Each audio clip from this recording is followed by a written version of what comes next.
Facebook এবং YouTube এবং টিকটকের মধ্যে ভাইরাল একজন আছে যার নাম হলো ওমর। তার কথাগুলো যুবকেরা ফলো করে এবং শেয়ারও দেয়, কপি লিঙ্ক করে করে ফর ইউর মধ্যে নিয়ে যায়, ভাইরাল করে দেয়।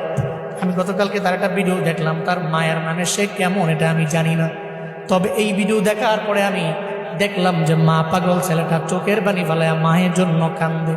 নেপালের পাহাড়ের সামনে দাঁড়াইয়া বলতেছে, আমার মা দুনিয়ার মধ্যে আমার সবচেয়ে বড় আপন। আমার মায়ের বিরুদ্ধে কথা বললে আমি কোনো আইনও মানি না, কাউরে আমি চিনি না, কারণ মায়ের মতো আপন আমার দুনিয়ার মধ্যে কেউ হতে পারে না। সে বলতে লাগলো, যখন আমার বাবা নাই, আমার মা ছাড়াই পৃথিবীতে আমার আপন যখন কেউ নাই, আমার মায়ের গার্মেন্টসে চাকরি করে করে করে করে কোনো রকম জিন্দেগি চালাইয়া আমারে ফালায়া যায় নাই, বরং পরিশ্রম করে করে আমার মা স্কুলের মধ্যে আমারে পড়াইলো। আজকে আমি অনেক মশহুর হয়ে গেলাম, প্রসিদ্ধ হয়ে গেলাম, সবাই আমারে চিনে, তবে আমি মায়েরে ভুলতে পারি না।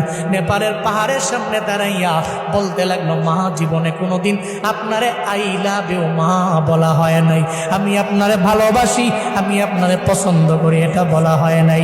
ওমর নামক ওই ছেলেটা বলতে লাগলো, এরপরে আমার আপন আমার নানি, যদি জীবনে কোনোদিন একটা হেরিয়ার গাড়ি আমি কিনতে পারি, আমার মায়েরে ওঠামো, আমার নানিরে ওঠামো। যুবকেরা তোমরা অন্যান্য বিষয়গুলো টিকটক দেখা দেখে অন্যজনরে ফলো করো, তবে এটা কেন ফলো করো না?